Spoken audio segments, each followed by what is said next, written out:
I'm going to go ahead and certify closed quickly.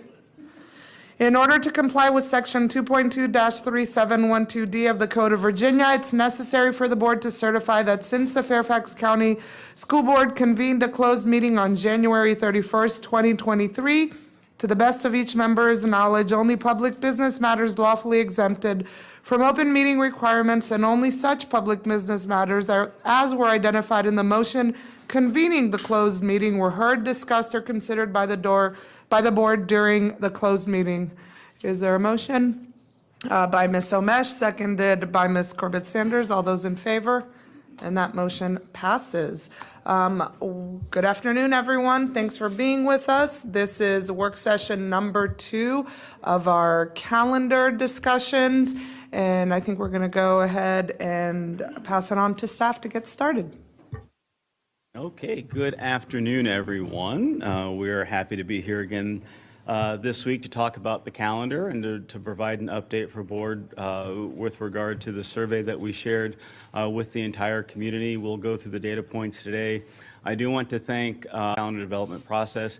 You see we have our Executive Director for Communication and Community Relations, Helen Lloyd, at the table with us today, along with the Chiefs. It's Marty and the Chiefs and Helen.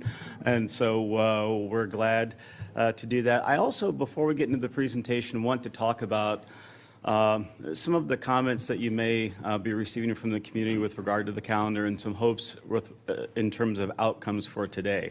And so we'll be providing information about the staff survey.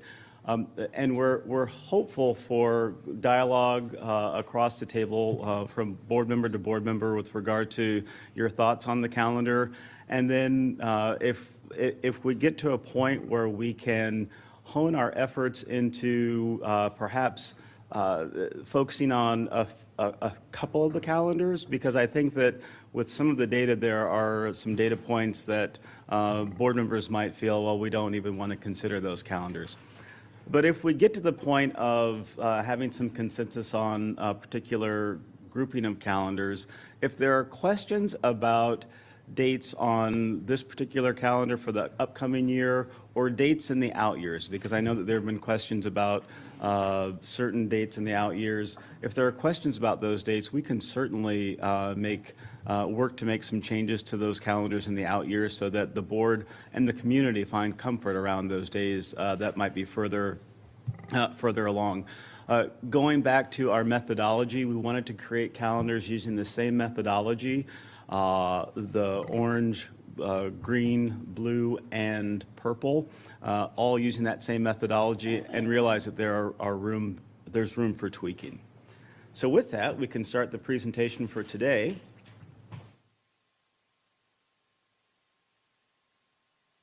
So this is an update on the data, and we know that we provided this link to board members so that you could also see what was happening in real time. I did happen to see a few board members actually in the data this morning as we were pulling some things together. But the data was provided, but we want to provide both the board and the community an update as to the results. You can see that we had close to 23,000 members of the community participate in the survey. That was as of noon today, so we shut everything down. The posting was a bit later today than we normally do for calendar because we wanted to provide as much real-time information as possible. So again, kudos to folks on my team and Helen's team for pulling this presentation together in record time to give you and the community an update on those numbers. The next slide shows breakdown in terms of our multilingual community who provided feedback. You can see there with regard to the overall numbers that about 1% of our respondents were Spanish speaking. You can see that the breakdowns in for our Arabic, Chinese, Korean, Urdu, and Vietnamese.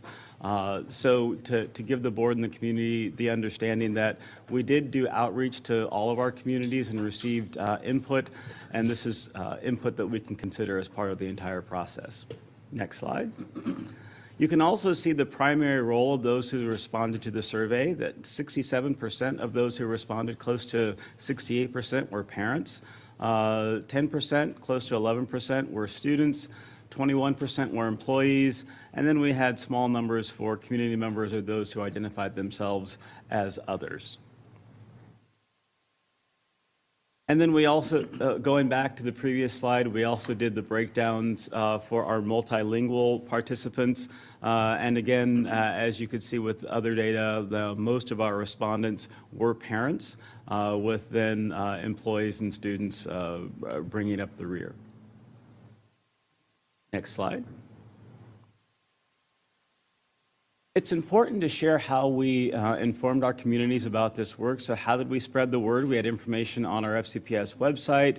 Information went out in our newsletters, our employee news. We did direct emails and text messages. I got my text message to fill out the survey myself, and I did fill out the survey myself as an employee.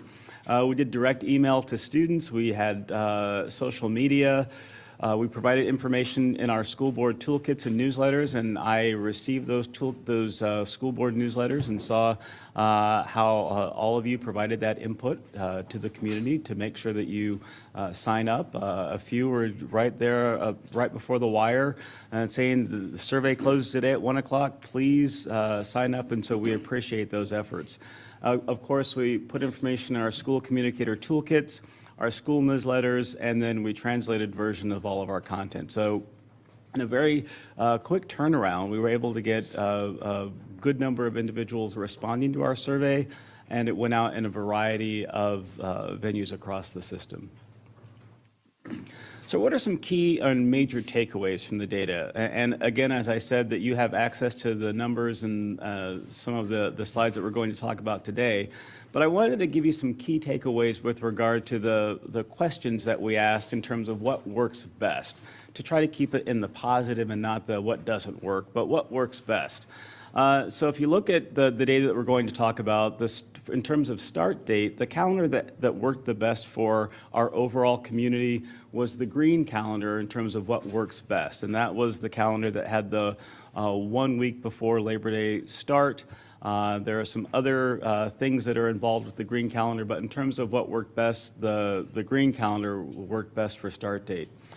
With regard to winter break, what worked best, the blue and the purple calendars were the calendars with the strongest response in terms of working best for all of our communities. And you'll note that those blue and purple calendars were the calendars with full 2-week winter breaks, and they're actually 11-day winter breaks in this coming calendar. The next question was around the instructional week and what worked best for our communities with regard to instructional week. The answers were pretty well balanced across all calendars, but the purple calendar did edge out the response rate a bit more in terms of what works best. In terms of end date, the responses for what worked best were pretty close with our orange and purple calendars with regard to the last day of school. And in terms of our instructional days, where we talk about the consistency of instructional days, the answers were pretty balanced across all calendars, with the blue calendar edging out just a bit. Some other major takeaways, when we look at what our respondents were most concerned about as they answered based on the numbers, they were most concerned about the start date and the length of winter break. Those were the drivers for this particular survey, it seems, where 85% of our respondents responded to these questions. We noted then that our respondents for this survey were least concerned with the number of instructional days and instructional weeks, where we noted that almost half of the respondents chose not to respond to that particular question. So again, the major drivers for, based on the responses to this survey, were start date and the length of the winter break. So we can take a look at the data per calendar option. Again, we've provided the data, and there are about 34 slides on this presentation that we're not going to go through all 34 slides. We did provide those major takeaways, but we do want to go through just a few of these slides to show the community overall what the responses were with the numbers with that response rate. So we can go to the next slide to show again, it just reinforces what I shared and some of the highlight slides with regard to start date. The major driver on this particular calendar was the length of the winter break, where we saw that close to 16,000 of our respondents overall felt that that worked for them. The number of instructional weeks, again, was a much smaller take, and that the end date on this calendar, where close to 13,000 respondents felt that that worked well for them. Again, with instructional days, we see about 11,000, but you can see the major drivers for this response group. And it's important to note that the gray are the no response to that particular question. Next slide. You can see here the orange calendar, which is the less than 2-week winter break. I'll go with that length of winter break, where we were talking in the positive about the highlights, but you can clearly see there that 13,600 of our respondents felt that the length of the winter break on the orange calendar did not work for them. You'll note, though, that the end date seemingly worked for folks in this particular calendar. And it's important to look at these charts when as we're providing information for the board. As you're considering that feedback from the community, the more red we see shows those are the categories that did not work for our respondents. The more blue, where we see where things did work, and more gray, they didn't really have a particular opinion on that particular question. The next slide. With the green calendar, again, you could see that there were a few items that did not work for individuals with the green calendar. The length of the winter break, again, that was the less than 2-week winter break, and the end date. And if you remember, with 1 week start to a 1 week prior to Labor Day start, that did push the end date well into the 3rd week of June. And so you can see that many of our respondents felt that the end date did not work for them on this particular calendar.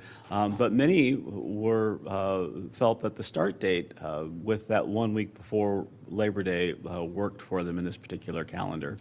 And again, with regard to number of instructional days, it was about 50% there for those who didn't feel that that was important for them on this particular calendar. And then the last calendar that we'll show here for the overall responses is the purple calendar. As a reminder, the purple calendar is the calendar that is the less than 180 days for students. It's 177 days. And you can see there that the length of the winter break it works well for our respondents, as well as the end date working well for our respondents. And the start date was a positive on this calendar, but we did have other calendars where, again, they felt that the start date perhaps worked better for them.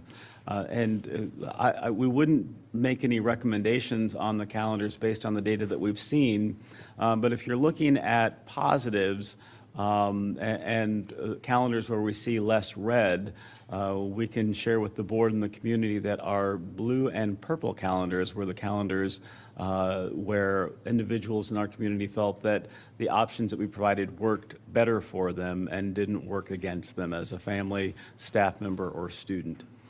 And with that, we have provided data, and again, this is as of noon today. Our responses were still open, and as I had stepped out to work with the team to pull this presentation together, we noted that the information was still coming in live. And if that is up now, I'm sure that the information is still coming in.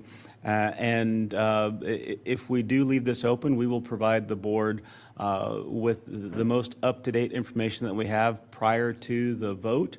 But what we have noted is that from the initial responses to the responses today, the themes have remained the same. So as we opened the calendar last week, or opened the survey last week, we noted the response rates, and we have maintained those same themes throughout this entire week that the survey has been open. So I'm not anticipating that there would be a major sea change in looking at a particular calendar or looking at these numbers because those numbers and the percentages have remained consistent. And with that, I know that there are perhaps questions about the data and questions about other aspects of the calendar, and the team, we're ready to answer questions and also facilitate the conversation among board members.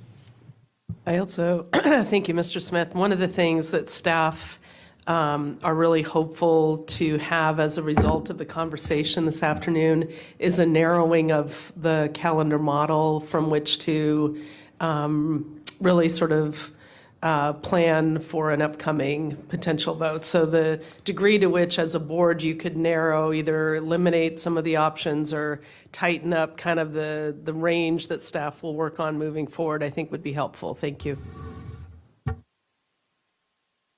Thank you, Dr. Reed. Dr. Anderson? Thank you so much. Thank you for this information. It was very helpful to have this survey. I do want to say that. It was good to be able to get some feedback. But I would be remiss if I didn't share that I have gotten a good number of feedback that the survey was not enough. Like there was no space for people who didn't feel as if any of the options would work for them to articulate that, because it was not an open-ended component. Can you speak to that a little bit so that the community can understand? Because those are the questions I've been receiving all the way through this morning. Why was there not an open-ended component to the survey, or maybe the opportunity to introduce something new?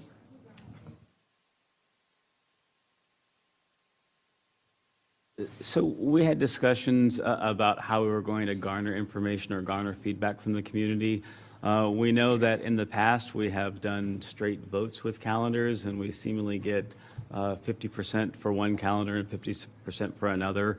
And so we didn't want to do anything with regard to prioritization or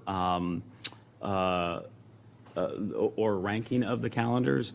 And with regard to the open-endedness, as we thought about the turnaround time, as we thought about the amount of analysis that goes into open-ended questions and looking for themes, we felt that by choosing these 5 areas to get a sense of what worked and what didn't would be enough to provide some feedback to the board about the at least areas in the calendars that the community felt strongest about. And I wouldn't say substitute what you have. I would just say supplement what was there, because some people felt that it was a forced choice, like they couldn't really move. So having said that, I'm going to move on from that point. I just want to make sure that you know some of those questions I'm going to be sending in your direction that I've been getting. I'm glad to hear from you that there is some opportunity to do some tweaks in the out years. I even noticed such in the Monday letter, and I think no matter where we land, that's going to be a conversation that I'm going to want to have as well. If we could go back to the survey a little bit, I would love to know, how did you, or are they each unique submissions, or can individuals complete more than one survey?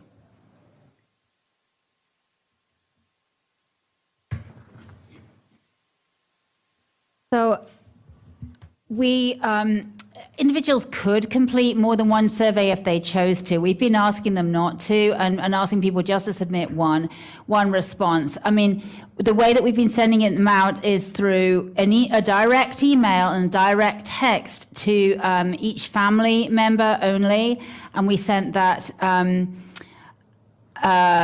with the aim of getting just one response from that member. That said, we could have some duplicates here. What I will say, and what I would like to talk to you a little bit, is the fact that we do have, and it's not scientifically calculated because of the quick turnaround, but we do have a margin of error for each of these that is within a good margin of error that gives us some reliability for this data. So even if we do have some people who might have completed it a couple of times or more, we know that the out of the families, we had a less than 1% plus minus margin of error. For the staff, we had around a 1% margin of error, and for the student data, we had around a 2% plus minus margin of error, which gives us at least some element of reliability, even if we may have some people who've completed it more than once. Not to bore everybody in the room, but I would love for you to speak a little bit more about that methodology to which you arrived at that margin of error. So it is a calculation that is highly complex. We use an online calculator when we need to turn it around quickly. You can submit your piece of information that you have in, and then it will turn it around and we'll give you that calculation pretty quickly.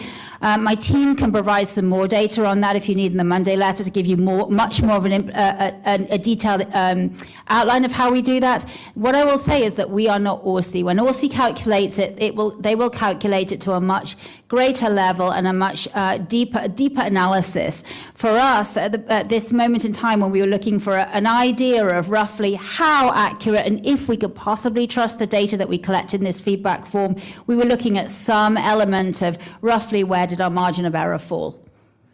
Okay, you said a lot there, Ellen, but I'm not sure if you addressed my question at all. I would love a follow-up in terms of having that reliability, because when you're sharing that, there's opportunity to provide more than one submission, which I knew, by the way, because I'm a parent, I got it. And when I saw that it said submit another response, I'm like, well, this is an issue. I could sit there and submit multiple responses. That does not lead me to believe that it's reliable data. It could have a conflating impact on a fewer set of individuals than we would like. I mean, on its face, this number's great, but I would love to know how many of those duplicates that we have. I'm going to jump into the rest of my time here. I would love to hear from you, Marty, as you have been going through this data. Is there anything just from the feedback that you've received that has knocked one of these out of contention? So in terms of when we developed the original calendars, we knew that the green calendar would be one of those that might be difficult. And I believe I shared last week when we looked at that end date of the year. And it's been our efforts have been focused on, of course, instructional time, the length of instruction for students, or the length of the time that we provide for students with regard to instruction. And then we know that the end date has been one of those areas that people, the further you push it out, it has an impact on families and employees. And so that would possibly be a calendar that the board would not want to consider. So given the feedback that you had regarding the winter break, because that seems to still be strong, people want the 10 days, and the date by which school will end, it seems as if the green calendar doesn't seem to be working a lot for our community who responded to this data. Yes, that goes back to the slides where I highlighted, if you see a lot of red, then that would be an area that perhaps wasn't working for our respondents. Well, I will tell you, myself personally, when I did my little thing outside of the community feedback, there were 2 calendars that I landed on, and I'll share the reasons. Hopefully, I'll have time to do that. It was actually the blue calendar and the orange calendar. The way that I wanted to have as late of a start date as possible, I wanted to have as early of an end date as possible in the 10-day winter break, because I knew that has been very important to our community in the years past, as many full-day weeks as possible, and some sort of parity across the quarters. One of them, I'll give you an example that gave me a lot of trouble with the purple calendar. In the 3rd year, 1 quarter was 39 days, 1 quarter is 49 days. We all know how teachers plan.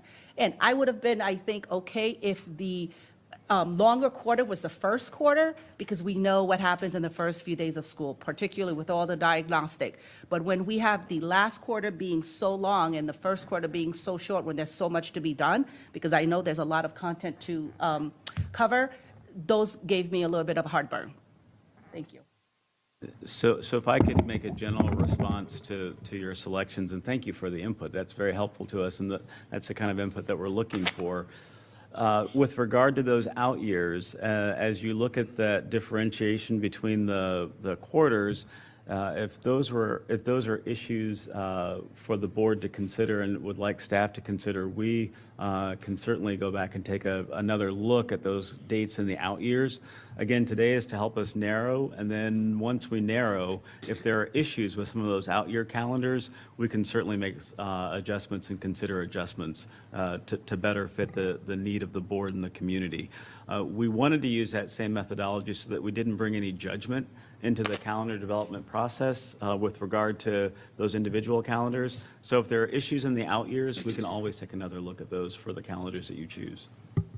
Okay, thank you. I'll go back if possible. Mr. Frisch? Thank you. First, I'll start by saying I want a 3-year calendar. So that's where I start. My preference is orange or purple. Currently, I have concerns about both. Is it possible to get the data broken down by magisterial district sometime in the next couple days? I'd love to know what percentage of Providence District makes up this overall number. We'll have to follow up with Helen's team because I'm not sure if we asked that in the. We asked this. With the school level data, I could run the numbers myself. Yeah, I think we might be able to provide that. Let me take it back to my team and see what we can provide for you, and maybe provide an update in your Monday letter as well. Great. The margin of error conversation is a pleasant surprise, and I'll look forward to seeing more about how we arrive there. So we've now talked about what students want, what staff want, and what parents want. What is educationally best for students? What is the impact of early start and early stop dates on student academic performance, if any? I think some of this is a little bit subjective in terms of, what people would prefer. I do think the later that you go into the end of the school year, the more difficult it is. We hear that repeatedly from teachers, that the longer we go into June, the more difficult it is to, keep students focused on learning. So I think that's one of the biggest factors. In terms of like the number of days per quarter, we can always adjust for that. And balance those out better, or we can make adjustments within the schedule to better accommodate for that. So I think really the end date is probably the biggest factor in terms of the student experience. What about the length of winter break? We keep framing this as 2 weeks versus 8 days. It's actually 12 days or 16 to 18 days if you count in the weekends. So it's a choice between 12 days in these shorter versions. Every calendar that's shorter has 12 days, including weekends. Every calendar that is longer, with the longer break, has 16 to 18 consecutive days off. What is the impact academically on the length of a winter break? I mean, again, I don't think there's anything like a completely definitive or conclusive response to that. I think the longer winter break is preferable to many families. We've seen that in the survey data. It's often preferable to, to teachers as well to have that break. So when people are fresh, renewed, and come back with energy, I think that's always a positive. But at the same time, we know, the more continuity that you can have, the better that is for the teaching and learning experience as well. So, I just don't think there's a conclusive answer to that one either. Okay. Mr. Frisch, I'd like to add a comment about for those students who are taking comprehensive AP and IB exams, the ability to start school a little earlier is a benefit because you would increase the number of days of instruction prior to what are nationally identified dates. I'm glad you brought up AP and IB because all of the calendars don't include time for IB exams. This year, the IB exam is on Friday, May 5th for a number of subjects. And if proof is in the past, it's probably the second Friday of May, which is currently listed as a professional work day and student holiday. How do we address that? No, thank you for that question too. So we don't have the IB testing schedule yet. We won't get that for a while. That's always been a challenge when we create our calendars. There is that potential for the day that you signaled to be a testing date. We actually called the International Baccalaureate Office, the headquarters, and spoke to the president as well as their testing coordinator and expressed some concerns about the testing schedule. We let them know what our possible holidays were going to be in terms of what work we were doing in the calendar. They said that they would definitely take that information into consideration because we are a large site for IB. And, that I think was positive, but they can't guarantee that they would adjust around that date. So if we do adopt the calendar, that might be one of those minor tweaks that we want to make just to be, making sure that we're safe because we don't know and we won't be And we able don't to have know. flexibility on the date. They choose it, we do it. They do, and that's the problem with IB is because it's, it's an international assessment, they don't allow for makeups the way that AP does, so it is a little bit different. And this year, we've got 340 students at Marshall High School taking the exam.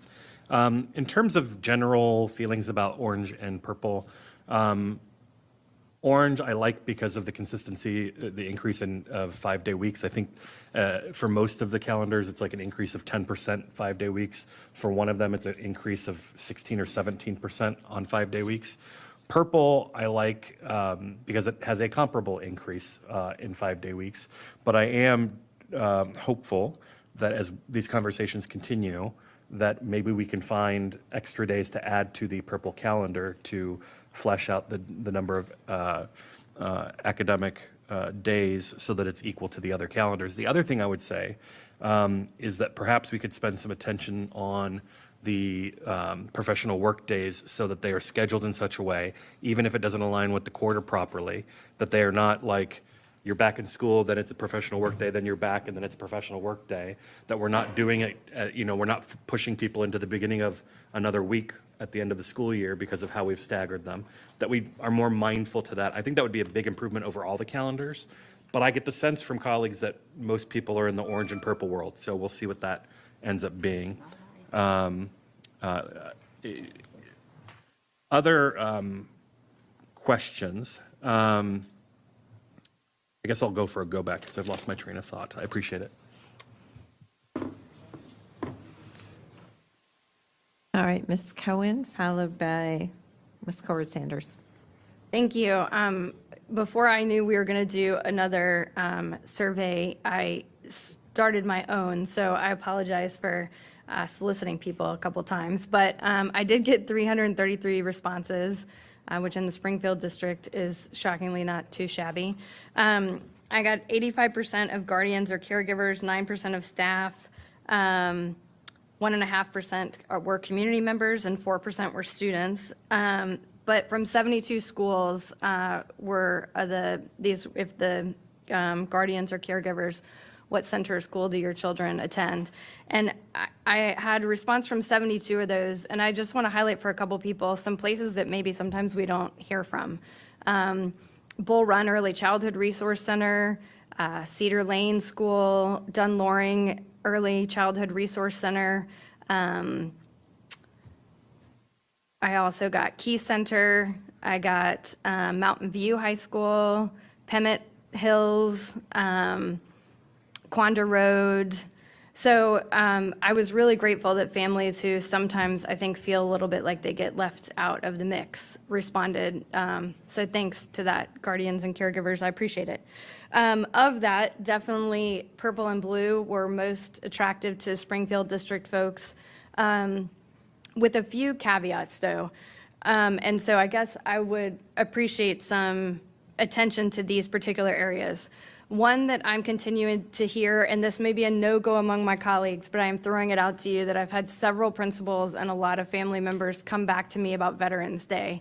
And as somebody who was very proud to second that amendment second that agreement with Ms. Corbett Sanders, I was really surprised to hear it, but their feedback was they still love to do the Veterans Day stuff, and they feel like it's really important for their kids. So what they wind up doing is then instead of the Veterans Day, they do it the day before, and so now they lose another instructional day, even though I would consider that an instructional quality material. But they felt like they really lost something that was really valuable to their community. A few of my schools did their Thanksgiving meals with their lunch with their families on that day because they all came in, my high military population schools. So I'm just throwing that out for consideration. I would be very interested to hear from colleagues if you think that's a no-go. The other was in trying to bring back some consistency, like people asked about getting rid of the 30th and 31st as professional work days, and instead pushing the quarter back to ending on November 3rd and putting a work day on the 6th, so that we had what we used to always have, which was the 2 days that were around Election Day. That's when parent-teacher conferences normally happened. And so that was an ask from my community. I have to get a go back to. Sorry. Thank you. Corwin Sanders. Yes, thank you, and thank you for your hard work on this. I know it's tough to have a turnaround as quickly as you all have done on this one. I have a couple of questions. One is I'm glad you mentioned the AP-IB schedule, because I did look on the websites and was able to find their calendar window. And so I do have concerns about overlap there, and I think when we make the calendar, we have to be very explicit in putting calendar windows, because kids may take one set of IB courses at Marshall and a different set at Edison. So we just need to be aware of all of them. Similarly with the AP, which does have more flexibility with makeup, but there is a concern that or you take the originally options anymore.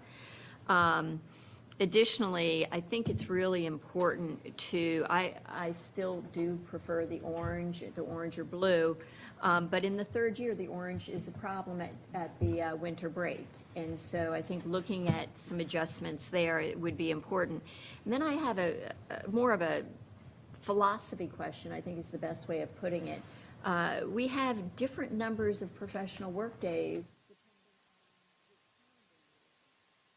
Last year, we spent a lot of time talking about the importance of professional development and having a professional development plan. So it would be really helpful for us as we make these decisions to understand what each of these days is. For example, if February 1st is only going to be for elementary school science, or, you know, whatever it is. So we have a better understanding, and our staff will have a better understanding of how they can use some of these days for their much needed planning time. But we keep hearing consistently. So I do expect that I will probably have to have a go back, but in looking at the orange calendar, it achieves much of what you've talked about, Dr. Presidio, of having enough seat time. It also has more consistency in full 5-day weeks than the other ones, and it gets out earlier. And so I think all of those are really important. And I appreciate my colleague, Mr. Frisch's focus on, we're talking about 12 days off. We're not talking about just 1 week off. And that is a substantial amount of time at the winter break, if that allows us the flexibility elsewhere. And I would really like to see something working with Ms. Cohen about the importance of clustering these so that we don't have all these 2- and 3-day work weeks. Comments on any of that?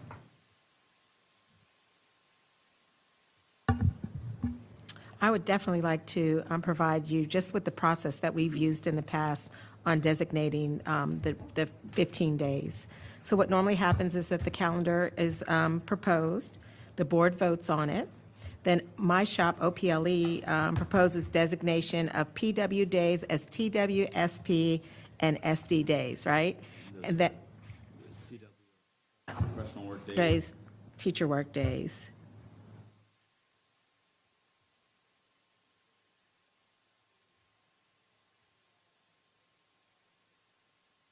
Well, once it's approved by the calendar, by the board, yes, it's 15 days. And we've added 3 additional days, 15 days of professional development days, or professional work days, excuse me. Yeah, and then as Dr. King was suggesting, those are then allocated out, and we've been doing it pretty consistently since I've been here for 11 years. 3 of those days are division-directed professional days, and then we have a set number of school-directed professional development days. So that's time for schools to work on their school improvement plans, to do that professional learning around their goals in their particular building. And then the rest of those days are for they're teacher-directed days. That's for individual team planning, as well as conferences can be built into some of those days as well. So that's typically how we've done it. Now this year, as you mentioned, we have the purple calendar, which has an additional 3 days of professional learning built in, and we did that to really judge in terms of, you know, our stakeholder interest in adding additional professional development time for teachers, because we know that particularly post-pandemic, we've added a lot of additional responsibilities for teachers to consider. If you just think about the science of reading work that we're doing at the elementary level, for example, it's a lot of new practices, and there's a lot of time that's needed really to address some of those areas. The same thing being true with some of the work that we're doing in our special education enhancement plan, with changes to inclusion practices, as well as a lot of other enhancement areas. So we wanted to have an opportunity to really gauge stakeholder interest in a calendar that would have some additional professional work days. The downside of that calendar, of course, is you get those professional work days at the expense of 3 fewer instructional days. And we have to use the 990-hour requirement, minimum, yeah.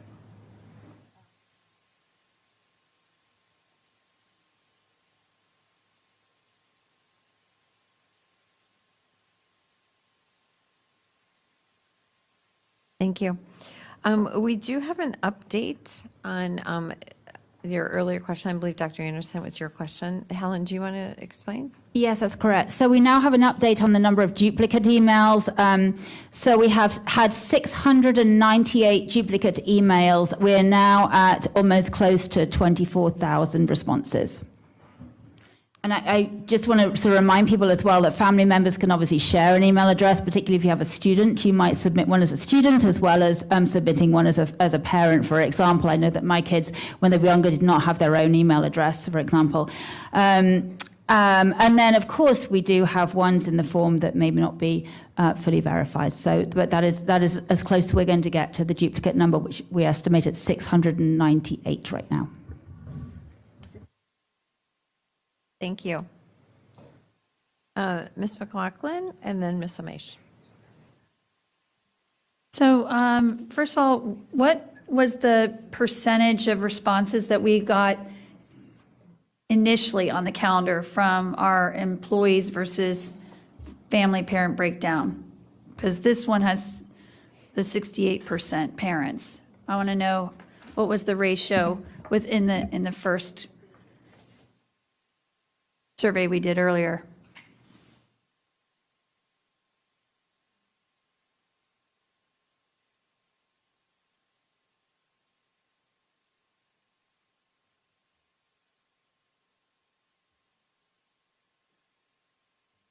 Now, I'm looking up the data here on the slide. And I'm just trying to get to the exact answer because we have it broken out by question, but we don't have it broken out overall. I thought we knew in general what was the population pool of how many employees did we hear from in the initial survey, how many parents and families we heard from, and then how many kids. The reason I bring that up is because 68% parents, Dr. Reed, my concern is in my years, I typically see a better balance between the number of employees that we've heard from versus the number of parents. This is very heavily parents, which, I mean, they're greatly impacted, so I'm thrilled. But I am concerned, as I shared with you and some of my colleagues, that a 1 week window to ask people's feedback on these calendars is wholly insufficient. Dr. Reed, you'd put in your message to us that we would see how the responses came in and decide if this would be the dipstick and then allow for the survey to continue on through February 6th. And yet Mr. Smith announced that it's already been shut down. So, Well, it's been paused. I believe it's been reopened. It was paused to take the report for the board, both for last night and for today. But Helen, did you have an ad you wanted to make? Yeah, that is correct. So we just need to pause it so that we could take a snapshot of the data so that we could share it with you now. It's still open, it's still running. We will still collate that data for you, and we'll keep it going until February the 6th if that's what the board would like. We're more than happy to make sure that we still continue to see that trend data. What we are seeing is a trend, though, and the trend is also reflective of the original survey data that we did a few weeks ago. So I was actually able to pull it up. It's on slide 15 of our survey responses. And we can see that we had an employer response rate of 48%, we had a family response rate of 21%, and a student response rate of 25%. So again, Dr. Reed, I will say when only 10% of the 24,000 are employees, that means we have very few employees. The survey results, I believe, were 21% were Employees, right. 21% of 24,000 is a lot smaller number than 48% of our total employees responded. We can send another link to employees. I would just say to my colleagues, I hope you'll support directing Dr. Reed to go ahead and, allow for the survey to continue through Monday, and then we can all send communications out, because I am particularly concerned that our employees' voices are not here. I understand that there's trend. And so with that trend, I will say, I have not heard us, when we're trying to help people understand terminology, winter break is the number of days of instruction that are off. So we've been talking about 10 days, then we were talking about 8 days. So I totally appreciate what Mr. Frisch is saying, but we could then apply that to how we talk about spring break. We need to keep terminology consistent so everybody understands what we're talking about. Do you want to shorten winter break by 2 days or not? What we are seeing consistently is people do not want it shortened. We're a representative body, so at some point we have to realize it's not where we might individually feel about this impact. In general, I have concerns that we are continuing to hear from our families that, unlike the other jurisdictions, we are starting earlier, we are ending later, we have more disrupted weeks of instruction. Families and employees are saying it's one thing to take a week off at winter break or 2 weeks off, and they either get childcare coverage at a week at a time, but the one-off days are presenting a problem. And I'll need to go back because I'm concerned about our non-12-month employee impact too. Ms. Amaze? Thank you. So just on and thank you to staff for your work on this. I guess on the winter break piece, and I'd like to hear staff correct me if I'm wrong. The problem with this is, and I know I mentioned this, Laura Jane mentioned this in our 2x2s, but the way we ask the question doesn't exactly indicate which of those two levers we should be pulling, because in the calendars we have a 2-week winter break, you don't exactly start, right? So when we look at when the preference of people of when to start, they don't want us starting earlier, but then they also want the 2-week winter break, and that's just not an option regardless, right? So where does that leave us? So you're right that it's not an option by calendar, because we were trying to get away from that ranking or that voting for, I like this calendar better than the other calendar. We were looking for those themes, and so we can clearly see that the theme of the 2-week, the 16 days versus the 12 days is would be an approach that our community felt stronger about, having the 2-week working better for them. Right, so I think, colleagues, we just have to be clear, people preferred 1 week less in the beginning, 1 week less in the end, and a longer winter break, and that's impossible. So we're just gonna have to balance out the various needs. The second thing, I guess I'd be remiss not to mention primary day, which I know we'd taken before, but won't be feasible this time, I suppose. Is it possible to make that an O day, so that at least there's community awareness around the primary, should we choose the calendars where school is on that day? We can certainly consider anything that the board would want us to consider, yes. Okay. Colleagues, I think that might be a way of getting at our goal, at least a little bit closer, since we're not able to take it off this time, that it be something the community is aware of, and that kids, there's an educational component to that. So, Can I clarify again, Yeah. You're talking about the primary day? The presidential primary. okay, I'm hearing all kinds of dates now. I found June 17th, but, I believe we already have the Okay. primary day off on our calendars.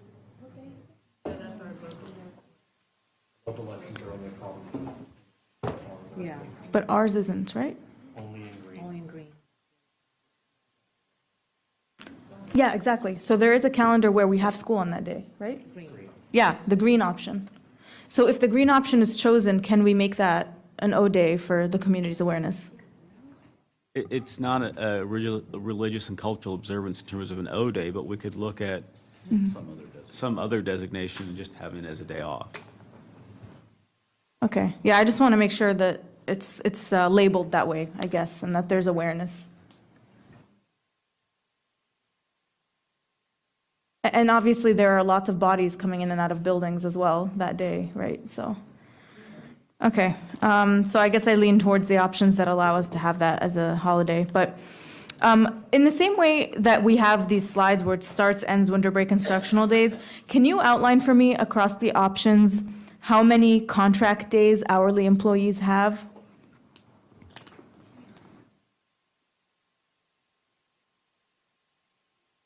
Don't run my time, okay. So in the same way your slides have starts, ends, winter break, instructional days, can you outline for me for the various calendars how many contract days hourly employees will have for each of these?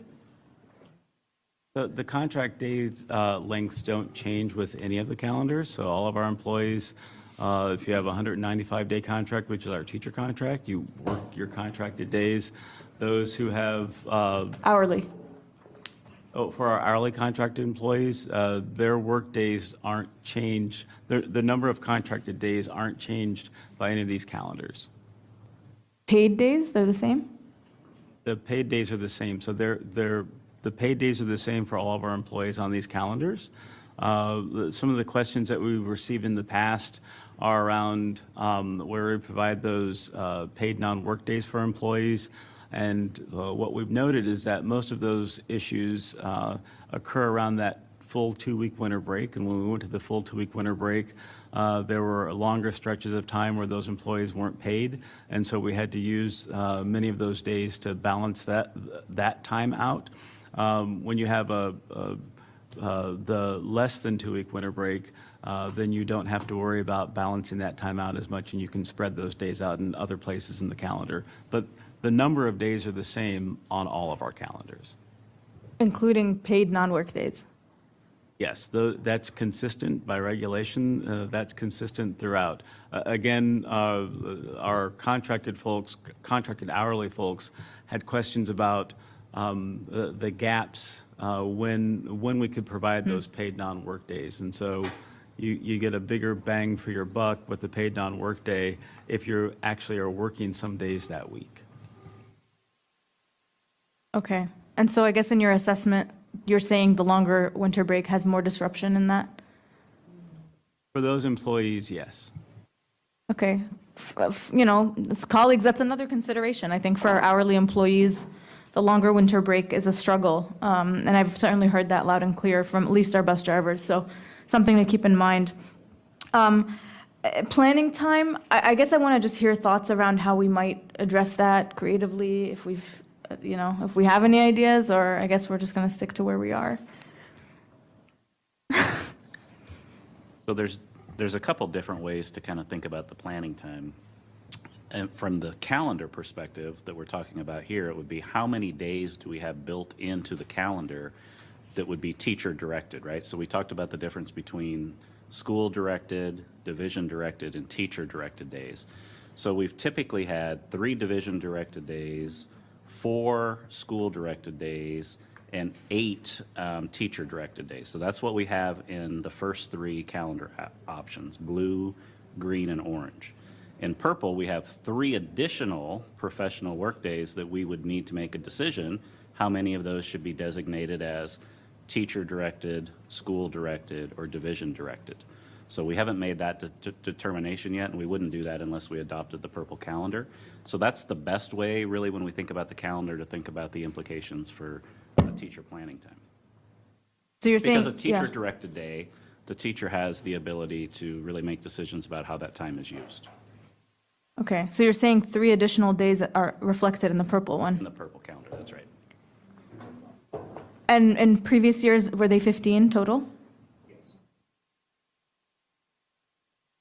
Okay, I guess I heard an idea in the community where, and I know I shared this previously, just throwing it out for thoughts here, where perhaps like for some of the student holidays, religious and cultural observances, it's unlikely that staff will require all of those days. So perhaps we can use, let's say, 2 of them of the teacher's choice to be teacher-directed planning days.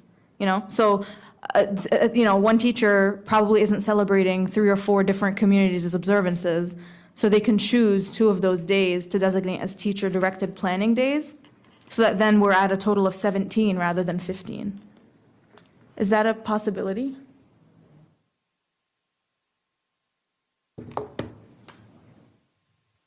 Yeah, It seems like that would be adding more days to the teacher contract. I mean, they would be the same days that are designated as holidays, right? So you're saying making those work days is adding days, right? Because the contract is not inclusive of holidays normally? So when we talk about our less than 12-month employees, and we talk about holidays, there are members of the community who feel like we're giving teachers additional days off. And so it goes back to that conversation of the number of contracted days. So if it's a blue day, any blue day on that particular calendar that a teacher has off, it's not a paid day off for that teacher. It's simply a day off for the less than 12-month employee, because we make it up by ensuring that they work the number of days that their contract states. So it's not a paid day off for individuals if you're a less than 12-month employee. Conversely, for our 12-month employees, we do have paid holidays that we provide to our 12-month employees. And so if it's a day off, they are essentially paid for that day off. But it's different for our less than 12-month employees. Okay, I could see the complication there. I know that's my time. I'll take a go back. Thank you. Ms. Derna Kofax, followed by Ms. Marin. Thank you, and thank you for staff for your continual work on this, and right until we take the vote, I'm certain. So a couple things I think are emerging from the continual asking of our communities, and that is the majority of teachers, parents, and children do support the current 2 weeks off. I appreciated that as a parent, and I think that was a promise to our teachers, as well as I believe families are wholeheartedly embracing it because it provides for both a mental health and emotional well-being break during that time, as well as not to mention all of the family visits and things that occur during that time. So for me, well, I'll get to that, but we need to ensure that all calendars have the IB testing schedule and that there isn't a professional development during that time, because there is no way for a lot of our IB schools are schools that have higher needs and need wraparound services, so that would not be easy for some of these kids to get to their testing windows if it was a professional development day and they would not have bus service, things like that. So where am I listening to the public? I think their support is there for the blue or purple calendars. And as I look at those over a 3-year period, I see really the only difference between blue and purple is the addition of additional professional work days in the purple calendars. And as I go through those, I went through all of them. They come during different times. Next year's are in January, February, and year end. In 2024-25, they're in February, April, year end, and then years out, they're in November, February, and year end. So I think that's right, as well as, because I just did them side by side. So am I about right on that? Or am I off here or there? Are you talking PW days? PW days. Yes. Yes. Yes. Yes, So- they are different. And the other difference between the blue and the purple calendars is that there are 3 additional PW days in the Well, purple those were calendar. the additional PW days I was Oh, referencing those are during the those 3, times of the yes. year. Oh, so you're Okay. talking about Yes. those 3 that come Those, in. I'm talking about those 3. Yes. So when you look at it that, I don't think we're really far off if we're going to embrace what the majority of our community wants with those 2-week breaks. And I'm not certain where we can or cannot. I guess my question to you all is, because we hear both sides, we need more time, we don't. We need more PW days, we don't need. I mean, help me make that decision. Yeah, so I think, well, one thing I think is important to understand is like the process by which we make the designations of the Yes. PW days is either teacher-directed, school-directed, or division-directed, right? Right. So after the calendar is adopted. Sloan, can you just, for the public that's listening, can you give like a 1-sentence definition for each one of those? Yeah, absolutely. Thank you. So a division-directed day is central office staff, our leadership team, directing what's going to happen on that particular professional development day. So for example, we offer a lot of very specific content-based professional development opportunities for teachers to attend based on their grade level, based on their subject matter at the secondary level. On a school-directed planning day, those days are primarily spent on school improvement activities. So things that the school has determined they need to be responsive to in regard to their data. They've developed goals, written activities and strategies into a school improvement plan, and the staff is working towards meeting those goals and collaborating around that work. On a teacher-directed day, the teacher has the ability to determine how they're going to use that time for planning purposes. They can also use some of that time to complete mandatory required professional development. So for example, many of our teachers complete some of the required compliance trainings that we have on those teacher-directed days that occur early in the year. So that's the difference between those 3 days. But right now, the calendar that you're looking at just designates all of these as PW days, because after we know how many days that the board is going to approve in the calendar, then we actually consult with our associations, our principal associations, our teacher associations to get feedback on when those days that would be teacher-directed would be most beneficial to those particular stakeholders. We bring that information back to our leadership team and make the final designation as the days as either a division day, school planning day, or teacher-directed day. So that's kind of how that process plays out. And I think when we hear from teachers saying that they don't need more professional development days, really what I think they're saying is they need more teacher-directed time and less division-directed time. So we know, for example, like during the pandemic, we added a lot of required, essentially compliance training, right, that teachers have to complete online. That's not been very popular, right? Those are things that, you know, eat into a teacher's valuable time. So I think when we hear that feedback, what they're saying is the time is very welcome, but they prefer the teacher-directed time over the division-directed compliance trainings. Thank you for that very comprehensive explanation, and I think that's important for people to hear that and understand that. So my last question is a little bit about still going back to where we were. While I respect the decision for culture, inclusivity, and diversity, I'm also still a little bit, there's a couple out there that aren't assigned right now as religious or observation, cultural or religious observances. But I see there's a PW on those days, which I was incorrect about, Mr. Smith. There is a PW day, but one of those is Orthodox Easter, which isn't listed as an O day. So I would appreciate if that could be listed as a cultural or religious observance. And I'll probably take a go back, but as I said, I'm leaning toward blue or purple. Thank you. Ms. Marin? Yes, Dr. Reed, and staff, I'd like to say that my priority is to take a vote as scheduled on this calendar in 9 days on February 9th. I have some questions. What is the plan for that vote? Will the superintendent be providing all 4, and there will be motions on each, or will you just be providing fewer than 4, or your strongest suggestion, Dr. Reed? Thank you, Ms. Marin.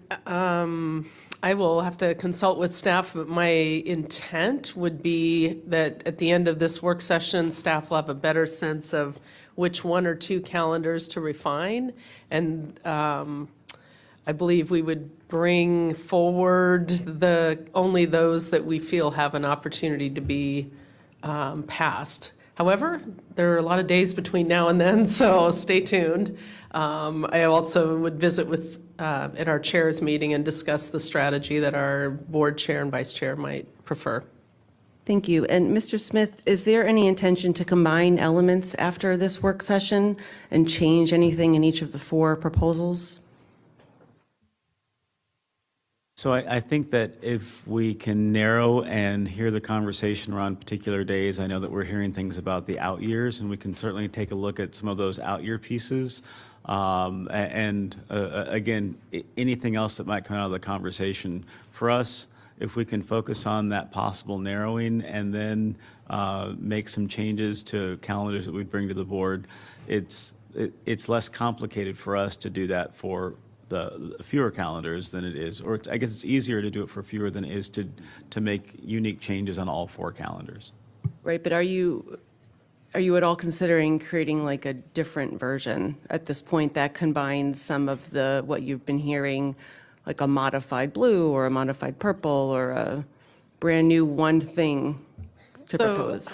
I think we're looking at each other, trying to decide, but I think if there's a clear preference stated this afternoon, then we would want to create a modified calendar to put out there. But again, since we're leaving this open for the public commentary, it'll have to be sort of a real-time adjustment. They're not going to be serious material changes, but I think we could look at, for example, we've got the IB test question that's still out there. So there are some adjustments we need to make. We want to bring the best calendar forward possible. Yeah, and in that vein, I too want to lend my support to clarifying the terminology used for all of the breaks, whether they're school days off or total calendar days off. I think that could quell concern that I hear mostly from staff about them having 2 weeks. The AP IB test dates, of course, clarifying O days, what that means. I think a definition on the calendar would be helpful. And I was glad to hear the discussion about professional work days. The last thing I wanted to mention is being focused on the policy and regulatory work here, the school board. In reviewing our policy, it's policy number 1344, it has not been reviewed by the board, previous board, since 2014, which is quite unfortunate. So it is 8 years since that policy has been done, and I think it's, the responsibility of this board now and our governance committee to be doing that. That said, we do have 2 regulations, Regulation 4421 that was updated in December 2020, and Regulation 1344 that was updated in November 21. When I look at these 2 regulations and the policy, nowhere does it say who approves the calendar. It does not say that the board shall approve the calendar. It does not say that the superintendent shall approve the calendar. It also says in Regulation 1344 that regarding holidays, the winter vacation is the legal holidays of Christmas Day and New Year's Day, and other days may be included. Thus, the winter vacation may vary in length from 5 to 10 school days. So I offer that because we've heard a lot of different things thrown around. This is what our regulation says. Relatedly, it talks about the Thanksgiving. Interesting here is that so this was the one that was updated 1344, updated in November 21, says Thanksgiving vacation consists of the Wednesday before Thanksgiving Day and the following Friday. That Friday is given as a holiday in lieu of Veterans Day. So perhaps we may have missed that, because if we are going to also offer Veterans Day as a holiday, then we are then sort of double counting that time. So all of this to say that I think that I would qualify this as the 11th hour of this calendar that people are hankering for. We're months away from what other divisions have done, so I think we do the best we can with what we have, and we get hopping on updating our policy. Thank you, Ms. Marin. Point taken. Yep. Thank you, Ms. Marin. Ms. Sizemore-Heiser. Thank you, and I also appreciate, I know the quickness of that survey. I know that it was put together very quickly, and to get that information from the community regarding the calendar options, where the community's at, and I've been reviewing it as well, and there definitely is a preference for that 10-day winter break, as noticed in that calendar. So I guess my one question I will have, as we're looking at these calendar options, I do wonder, I think others have brought up whether we can look at purple and adding some days back. I've heard the same thing Ms. Cohen has added about the value of Veterans Day and just the celebrations our schools do, and the amount the students learn about that. And after what Ms. Marin read about the regulation, I'm wondering if that's something we can look at for purple, just to put it out there in the air. I do think it's so important to give our families that day off, but also I think there's such value in teaching our families. So but the other question I really had is, now that we have the rolling grade book, what is the impact of that on quarter end and needing professional work days around quarter end? I'm wondering if there's more flexibility given a rolling grade book. So I'll pause and ask for that answer. Well, I think it's important first to point out that the rolling grade book is not widely used across the division. In some schools, it's widely used. In others, it's really not used at all. So It's not something that's consistently used. That is part of the whole discussion with our high school principals around consistency of, grading policies and practices. But even with a rolling grade book, I mean, teachers still need time to do the end of the quarter grade calculations, make determinations about where students are, be able to provide students feedback. So rolling grade book, you're still doing a lot of really all that same work the teachers on a traditional grade book would be doing at the end of the quarter. It's just that the final grade is not calculated and transcribed until the end of the school year. Students have an opportunity to make things up and demonstrate mastery of things at different times. But there's still a lot of planning and preparation time that teachers need on rolling grade book. So I asked that question because the number one thing that I'm hearing is the choppy weeks, right? And how we can maybe move some of our, I'm not trying to take away professional work days. I'm certainly not trying to take away the time from teachers to be able to get their grades in. But I wonder if we have a rolling grade book, or even with some of our other policies, what flexibility is there in moving some of these quarter ends if we have flexibility in adding to the grade book at a later date anyway, at which point the professional work days might be able to be moved to allow our teachers to have that, but maybe address some of these choppy weeks. So that's my biggest question I would have. No, I think it's a great question. And we do have flexibility to move the end dates of quarters, right? I mean, we do control that. All things being equal, I think when you ask most teachers, they would prefer that the quarters be as balanced as possible, right? Of course. But we're looking at a lot of different variables in the calculus of, developing this calendar. So that is something that we could look at. If we make some adjustments to quarters, unbalance the quarters, if it has a beneficial effect in terms of, creating more continuity for more 5-day, continuous weeks. So that's I'm not looking for massively unbalanced quarters, right? But a little tweak here and there to see if we can, because that's the consistency. I still think there are, support staff concerns about that long winter break. I hear that a lot about our support staff concerns, so I don't know if there's a way to address that. So I'm still open to the conversation of a shorter winter break, but I do recognize that the majority of our surveys talked about that longer winter break. So I'm wondering if there's a way to look at some of our calendars and, address kind of the year-end concerns where we end on a Monday or a Tuesday, maybe play with the quarters, move some of those professional work days so we can address that. I think if we can address that, and potentially Veterans Day is one, if we're using the purple, I think we come a long way to getting there, is what I'm kind of seeing. But so that's my biggest question, is whether it's blue or whether it's purple, can we figure out how to move and address the choppiness? So we could take a look at some of that. I do want to point out that blue and purple were sort of built on the same methodology, and then we made a 990-hour or less than 180-day calendar. And so if we bring those days back for students, it will be hard for us to keep those additional professional work days in the calendar as we think about the length of the contract. And so it would probably start looking more like the purple or more like the blue calendar if we were to bring days back without making some adjustments to the current blue days that are within the calendar. So those are things that we could look at to bring some of those days back for students to make it a 180-day calendar, but we'd have to look at other adjustments with blue days in the calendar. I mean, and just to put a little bit more finer point on that, if we have 3 days right now in the purple calendar that are additional professional work days, and we wanted to modify those, we could go to 2 additional work days and take, one of those days and convert it to another school day, for example. But to Marty's point, the more we do that, if you do that 3 times, you get to blue. So, yeah. Well, I bring that up because the number one concern I'm hearing is instructional consistency, right? And coming out of COVID, reducing the instructional days. I understand that I'd be curious, you mentioned something about changes to inclusive practices out of the special ed enhancement plan, but I hadn't seen the plan yet, so I'm kind of curious what that was that you're referring to. Well, I was just foreshadowing some of the things that we're going to be working on. We're, working to try to get that plan, as developed, and we're working, to get a lot of stakeholder voices into that plan and the development of the plan. But we're trying to get that developed this spring, and we know from, both the state and from the AIR report that, inclusive practices is one of the areas that we need to do a lot of work with, and that's not something that you do with special education teachers. That's something you do with the whole faculty. So I was just using that as an example of something that we know we're going to need some time for in the future. I appreciate that, and I guess my biggest advocacy, is also maybe looking at the orange calendar on that out year, right, to see if we can have some flexibility around maybe that's a 2-week. I'm not tied to that. I recognize the survey was very much strongly on the 2-week winter break. My biggest thing is what can we do to move maybe quarter end, whatever, Veterans Day, whatever we can look at to address that consistency of weeks. I think that will get us, that's the biggest thing I'm hearing from everybody. Thank you. Ms. Keys-Gamarra?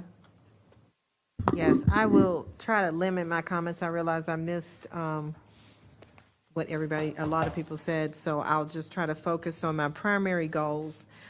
First of all, I've heard from members in the community and have continued to be concerned about maximizing the number of instructional days. I'm sure that's a goal for you. But on the blue calendar, how many, and I'm sorry, I may have missed it in this various handouts I have, how many days of holidays do we have for the blue and purple calendar total?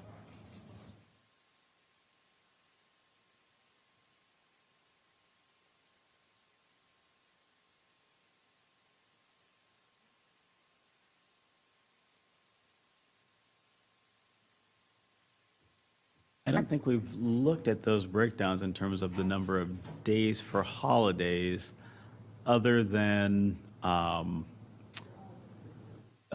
have the student number of student days remains the same at 180 in the blue calendar, on the blue, orange, and green calendars.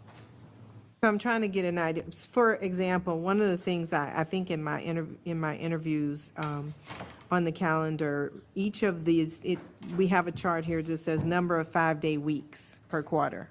But what I don't see is number of 5-day weeks we could have had per quarter, right? And there may be a little variance. So I'd like to be able to look at what was possible and then how professional workdays, et cetera, are impacting the calendar. And so when we look at the days off and how they align with the religious holidays that we've recommended, for those religious holidays, it depends on where they fall Of course. during the week. Some fall during the week in some years, some fall during the weekends, and so we didn't recognize those. And for us, given that we have a 195-day contract for teachers, when we pull those pink days out, those PW days out of the week that we have for professional development, the only place that we can put those is either before school or after school to create that smoothing effect. And so we would either be asking teachers to, we'd be lumping those days to have a later start with teachers coming back to do professional development all up at the front of the calendar, or doing all that professional development at the end of the calendar to create that smoothing. But we know that in terms of supporting professional development, that our teachers have preferred and that it's best practice to provide that professional development throughout the year. So it would be difficult to show what that smooth calendar would look like with taking the O days out or the professional work days out.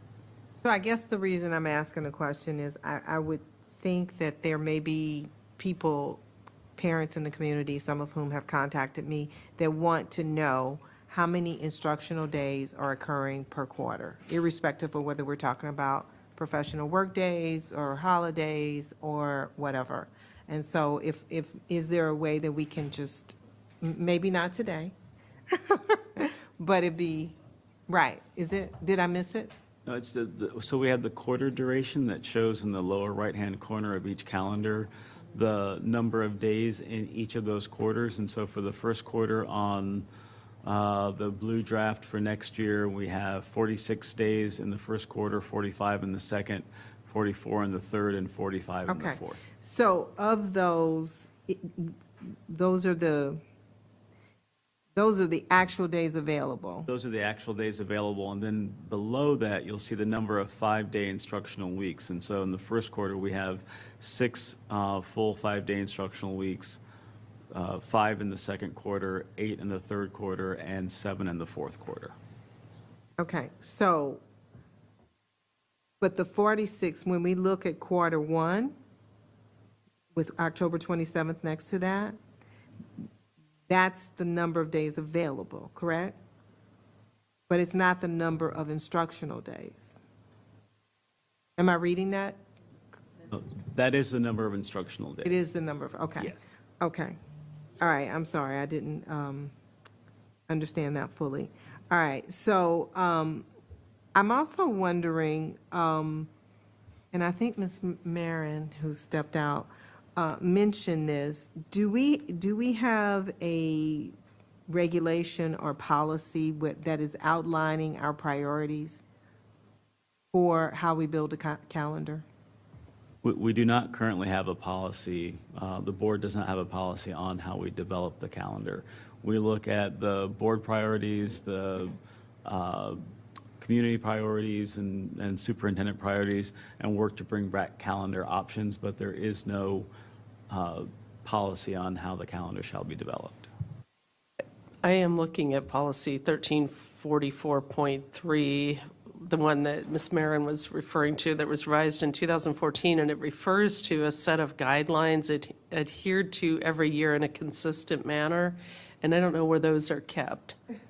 So They're not attached. The reason I ask it is I've participated in a number of these conversations now, and I don't recall seeing those guidelines either. So you know what I'm talking about. No, I don't know what you're talking about. I know that we've had conversations about what our priorities are from year to year, but I think it may be helpful for the community to know this is what's guiding these decisions. And so, for me, what would guide my decision is increasing the number of instructional days, respecting the needs of our staff for professional development, as well as respecting the needs within the community through cultural or otherwise practices, so that all students have full access to our educational days. So, I mean, I think it may be helpful because we're obviously trying to de-escalate to a large extent, and that I will end on, I would look forward to having those so that we're not reinventing the wheel every year. And I know we have some principles and we've had lots of discussions, but I think we have to think in terms of longevity, and I appreciate the opportunity to go past my time. Thank you. And I know that when we've had discussions with our neighboring jurisdictions, there are neighboring jurisdictions where the board has developed a policy to state that these are the considerations to take when developing the calendar every year. And then, as part of that conversation, I know that many of our colleagues felt that it would be great if we could have a regional approach to how those calendars are developed so that we have greater consistency among our Northern Virginia region. I just have to respond to that. If we look at our survey, that wasn't the most important thing, right? In terms of the regional, aligning with others. You're correct in that in terms of the community. Thank you. Ms. Pekarsky? Oh, boy, okay. Feels like deja vu here again. However, I do think we have seen a trend kind of coming out of these different surveys and feedback mechanisms that we have used with the community. I will say that something I had not thought of, but apparently I've heard from quite a few people, and I spoke with Ms. Cohen, she too had heard, is that many of our families have penned shared custody agreements over these winter breaks, which is, just something else that I just found interesting and I would not have thought of. So with that, I don't know that either the purple or the blue are perfect either. I think there are issues around, there's those professional work days at the end of October, because those 2 weeks, end of October and then the beginning of November, are just so choppy, or I guess it's the second week of November. So I wonder if there's space for us to kind of do away with those at the end of October, tack them on to November 6th and 7th. And honestly, And, I was very supportive of bringing Veterans Day as a day off, and, I had shared that with Ms. Cohen last year, but it makes no sense to me that in this purple calendar, or in the rest of them, that this year it's a day off when it's not really Veterans Day. I mean, Veterans Day falls on the Saturday. I know the federal holiday gives that extra day off, but practically speaking, I think would be okay to have school on that. It just, to me, it doesn't make sense. So anyway, I see that there's some tweaks like that we could possibly have. I will say that May 3rd date is actually Orthodox Good Friday. It is the holiest day for Orthodox Christians of the year. And I appreciate, Dr. Presidio and staff, that you made that effort to go talk and ask about that window. This is, one of those things that we're going to run into. We've said that equity and inclusion is very important to us, so we're making this concerted effort. And it happened that day actually had many, many student absences, and staff, I think, as well. So I put it out there. I don't know what the right answer is, but I'm putting it out there for us to know that that's what that is.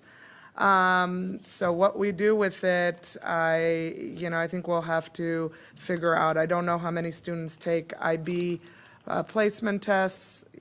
Absences, of course, we're talking about thousands upon thousands. And that's not to say that the IB tests are not important, but it's something that we'll have to consider. And I see that my whole time is up, so I'll save the rest. Okay, thank you. Do you need any responses? I don't think so, not at this time. Okay. There's more conversation. All right, let me run through this quickly then.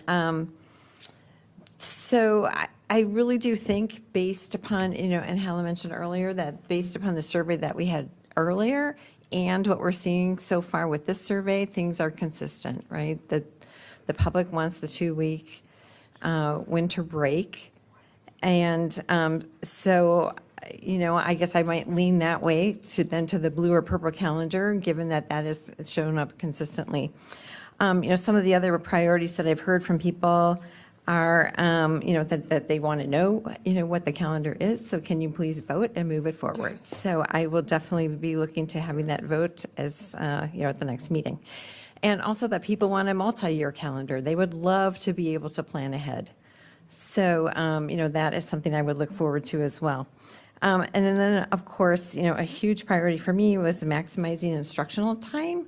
So trying to maximize the 5-day weeks that we had. I heard all the way down to students that, they just felt like having the weeks chopped up the way that they kind of ended up this fall was very difficult for them. So part of my questions, and Sloan, you talked a little bit about this. I'm thinking, okay, if I'm looking at the purple calendar and we have some of these questions about how many professional workdays do we really need, I guess that your point is well taken. If we just added, if we said, okay, instead of those 3 professional workdays in the purple calendar, if we had 2, then we really are at the blue calendar, I guess is what you're saying, or a day different from the blue calendar. So, so that was part of my question. How would that work? It's a 990-hour calendar, but it's 177 days. Can we add 2 days back in as instructional days? And maybe if we're strategic about where we add those in, we can have 2 additional 5-day weeks in that calendar. Is that possible? Yeah, so on the purple calendar that has those 3 additional professional work days, if there was board consensus, we could say that, for example, we wanted to take one of those professional work days and convert it to a school day. We could do that. You could take 2 additional days and convert those to school days. If you take 3, then we're back at blue, right? So we're really talking about taking 1 or 2 of those days and converting them, if that was something that the board wanted to do. And in looking at the calendars, it might be difficult to find 2 full weeks that we could smooth out to make full 5-day weeks. Currently looking at the calendar, we have a couple of days that have professional work days that are singletons that currently make a 4-day week. And it perhaps would work in October, but I'm not sure where it would work in other spaces on the calendar.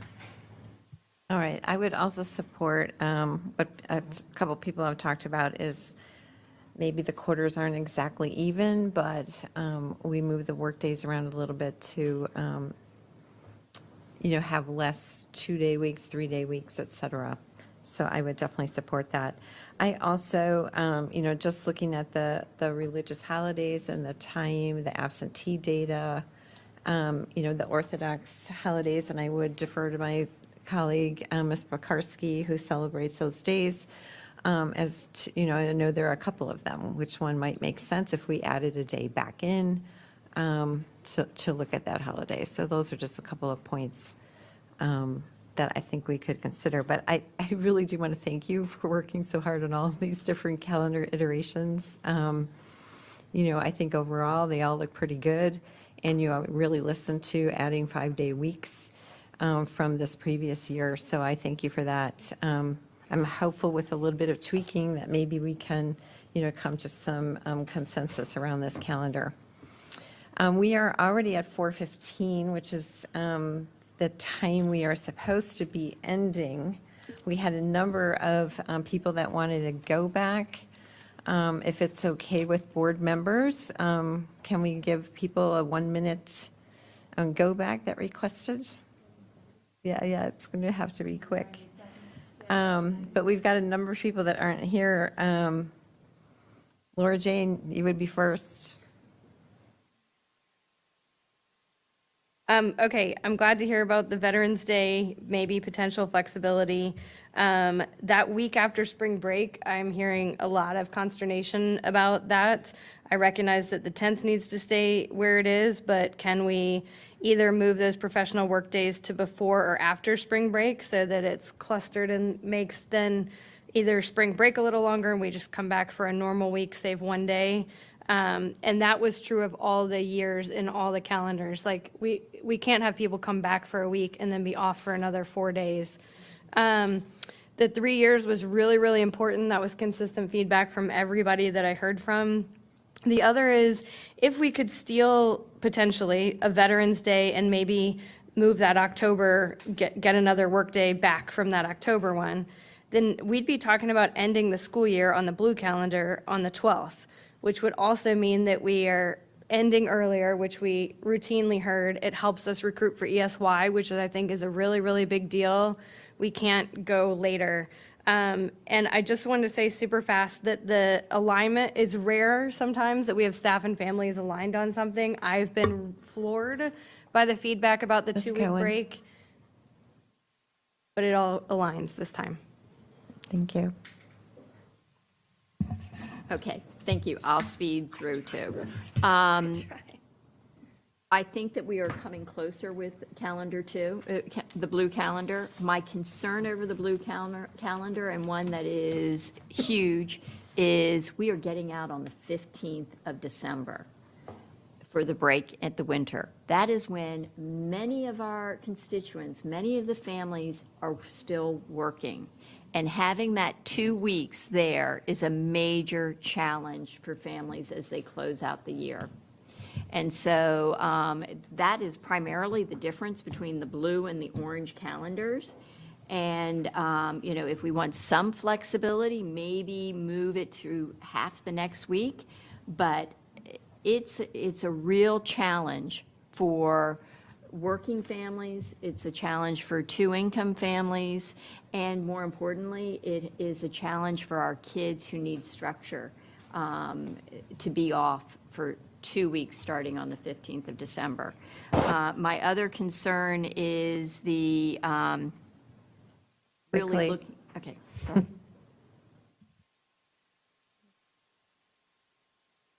Ms. McLaughlin, do you want to go back?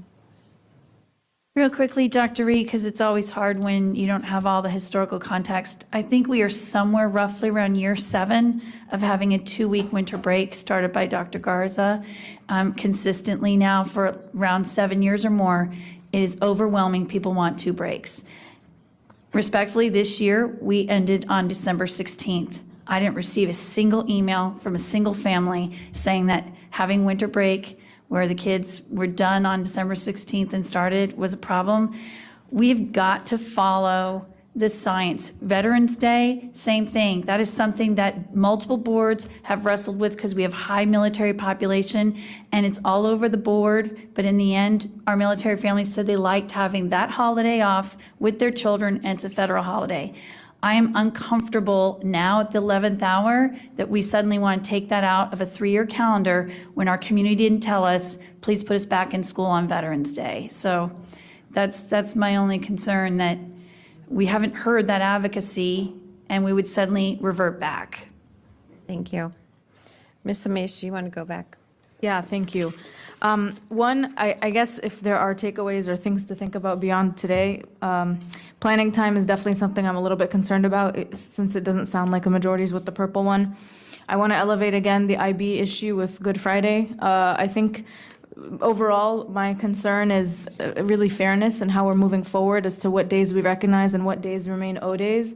Which ones are professional development, which ones are holidays? Why did we choose to make one a holiday instead of professional development this year as opposed to Orthodox, and without pitting communities against each other? Which leads me to a point I know we've all talked about, which is the idea of developing a calendar policy. I'll be looking to Ms. Corbett-Sanders and the governance team to work on that. But that brings me to my advocacy to colleagues, where it doesn't make sense for us to approve a 3-year, now, the rationale for a 3-year calendar is awesome. But this year, when we don't even have a calendar in place, and there is a serious issue, in my view, and I've heard from several colleagues about the fairness piece, we ought to approve 1 year, since it's already not perfect and has problems, and then develop a policy, and then we can do 3 years the following year when we have, priorities aligned and thought has been given to how to do it, well. Thank you, Ms. Amish. Yeah, that's my time. Thanks. Ms. Sterna Kovacs. Thank you, and I tend to agree with that because I feel like we could get a good 1-year calendar and then go on beyond that. If it's a sticking point with people, you're going to have to convince me how we're going to fill this in over a 3-year period and do it well, because some of this is the 9th hour. I'm sorry I had to speak to something that's happening in my district. So, Megan, I heard your comments, and it took us many years to get to this. I have high military populations in my schools. They were so grateful for having that day off and then having the celebrations on another day. I don't feel that that's the way to move them around. I think we should look at the PW days that are listed that way now, and then go back and see which one we can, if we are coalescing around a 2-week winter break, again, looking at the purple versus the blue option. So that's where I am, and if you'll check your mailboxes, the 5th grade class of Bush Hill Elementary sent us a lovely persuasive letter why we should maintain 2-week winter break. Ms. Heiser, do you need to go back? Just briefly, I do think one of the things I do hear from people pretty consistently is that they just want to know, right? And we're here after many of the other jurisdictions have already passed a calendar. So I understand the desire for a calendar policy. I think it's important, and I support that. But I also think that, we need to figure out a way to have some consistency for our families, our teachers, our staff in planning. So maybe we look at a 2-year calendar. Maybe we look, and then that will give us time to really get a good policy in place, that we have time as a board to do that, and then we can implement it. But I do think a multi-year calendar is very, very important. I hear the same thing about winter break. My big advocacy remains the same. How can we find a way to tweak these professional work days, look at Veterans Day, and that's really what I want to see, whether it's and I wonder, when you're looking at the purple versus blue and the extra professional work days, maybe we look at Veterans Day as a professional work day as one option, although that doesn't really help the issue with the kids in school. But I just think we can play around with that a little bit, but I would really advocate that I don't think we can go through this every year and have our community wait this way. I hear a lot of frustration on that. So however, we can do maybe 2 years, maybe 3 years, and develop that policy. That's my biggest push. Thank you. Ms. Keys-Gamarra, which I could go back. I'm just going to emphasize, I would like to know the number of weeks. I know the 5-day, as I'm looking through all my comments that I've received, overall, the biggest concern has been not having chopped up days. weeks, right? Where you can have 2-day weeks, especially after that spring break, and I think somebody else mentioned the same thing.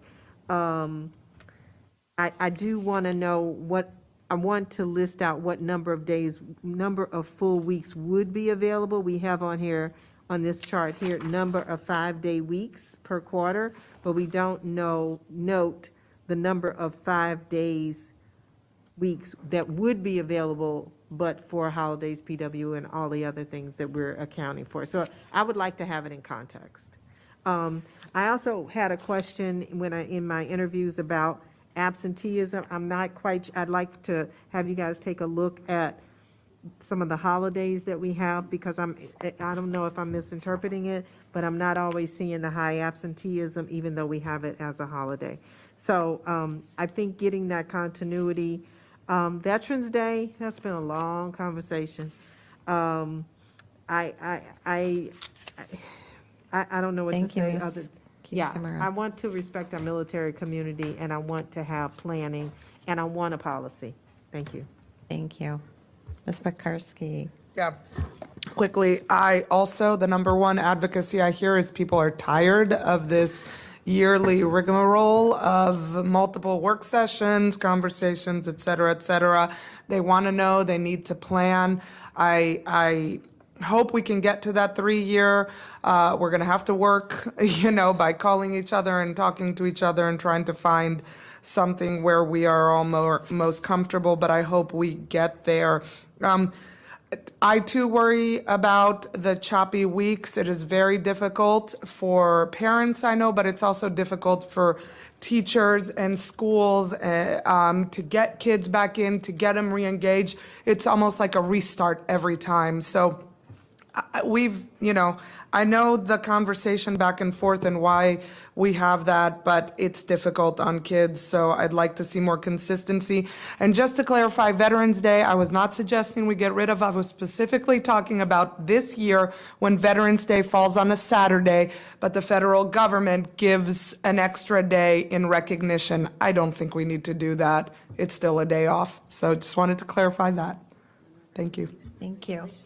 The only thing I wanted to point out is, as we're talking about putting together some kind of a calendar policy, is I know this year in your first presentation, and I know last year in the calendar presentations, there's a slide with, I probably should have pulled it up, like 6, 8, 9 bullets of these are the things we considered. Very carefully, sort of back and forth as we developed these example calendars. So we've got a really great start at, a list or guidelines or, whatever we want. You guys have already put out the list of what guidelines you've used to put together these sample calendars. That's the framework, and within that, as we look at the framework, we look at things holistically, without that, perhaps the prioritization that you shall consider these things first, or consider these things, then these aspects of the calendar, so. Well, I guess I hope this was helpful. Mr. Smith, would you like to add something? So one thing, I know that we have gotten a lot of feedback from board members, and so we know that we've taken notes, and we will review some of the comments from this particular session. If there is any other information that you would like to share with us, we can work with Dr. Reed and the chair to see how we can get that information to us in a timely manner, so that we can ensure that your thoughts are part of our considerations moving forward. And I also did want to ask, going back to the first ask of possibly narrowing down if the board was perhaps any closer to saying that one of those calendars, I didn't hear one calendar really talked about much today. And so I didn't know if that's a calendar that we could possibly move to the side. The green, it sounds like, is there any board member that has an issue if the green calendar is no longer considered? It's one calendar, but it's 4 versions of one calendar, so that's easier for us when we have to make changes or make adjustments, so. So let me ask another question, too. It does seem that there's some discussion about the 2-week winter break seeming to be a priority. which would lead us to the purple or the blue calendars. Do we want to, is there anyone that would have an issue if we just focused on the blue and purple calendars? We have a couple of people. Well, still, you go. Oh.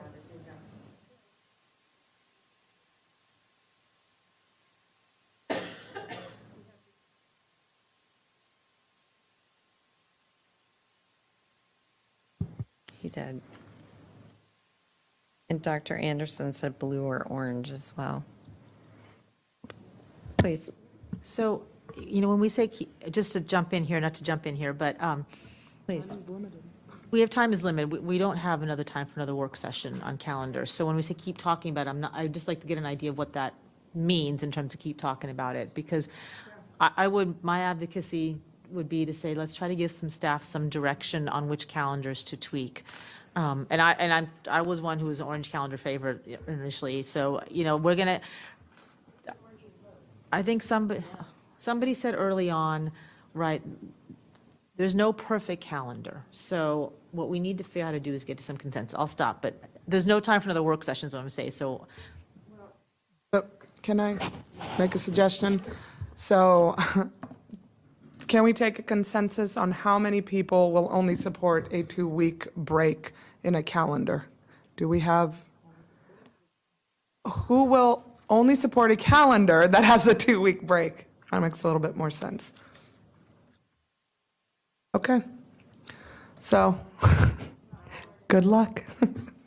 Sorry about that. So staff will Means we don't have. continue to wrestle with this. can we ask one more question about the green versus purple? Because those are both have 2-week winter breaks, whether we can maybe narrow down one of them to give staff guidance? Not green, sorry, purple versus blue, excuse me, purple versus blue, to give staff guidance on one of those two? You could ask whatever you want. The difference between the two calendars, purple and blue, are 3 professional development days. That is it, and they come at different points in time, and I did the analysis if anybody wants to see that. It's only 3 days different, and it's with the addition of 3 PW days, which are defined, as Sloan said, 3 different ways. They're not defined yet. We don't know if they're teacher-directed, school-directed, or division-directed.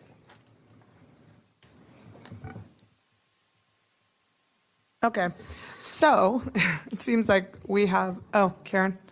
I think the question was asked, how many people are wed to a 180 versus a 990 hour-based calendar? Because that's the difference between the purple and the blue. The blue is 180, correct? Blue is 180. So that's the question, I think. We can ask that, although I think that question was answered in our first work session, so, but we can go ahead and ask that. Yeah. Okay. I don't know that there's really any more guidance that we can give you today, especially with half the board not being in this room right now. I mean, I think it sounds like we are, Working on 3 is better than working on 4. Okay. For us, and so we can. There we are. We can certainly bring something back. And again, I did hear, we have had conversations and we have received emails about some of the out-year calendars, and so we can look at making some possible adjustments for out-year calendars where there are issues. Stella, if I may, can we just get a feel also of the 1 year in policy versus like 3 years? I say that because it'll be a lot more work for them to do 3 of each, right? If they're making adjustments rather than 1 year. I wish we could get some more people at the table. Okay, we can see a show of hands of 1 versus 2 versus 3 preference. So who would prefer a 1-year calendar? May I make a Sure. compromise suggestion? I know, I've heard a number of people say they wanted some continuity. Perhaps we're not looking at a 3-year, we're looking at a possible 2, and then that still gives people. Yeah, that's what I'm trying to do. So 1, 2, or 3. So 1-year preference, okay, 2-year preference, Okay, well, I just need people to vote. You're either going to vote for 2 or 3 at this point, so pick one. 2? 1, 2, 3, 4 people, and then 3. 1, 2, 3, 4, 5. You can't vote. Sounds like a 3-year. Carl had said 3, too. Yeah. Okay, well, we can count Ricky too, but then that's still 6-5.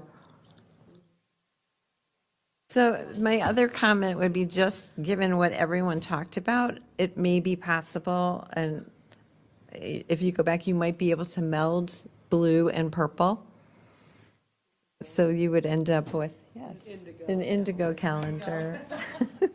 And so you would end up with one calendar with the 2-week they're break and one essentially- calendar with a, They're 3 days Yeah. apart, and so you would, they're basically the same calendar with those 3 additional workdays. But we have gotten Yeah. good feedback today. We will go back and review this work session. And you can rest assured that we're going to bring something back to the board because we always bring something back to the board.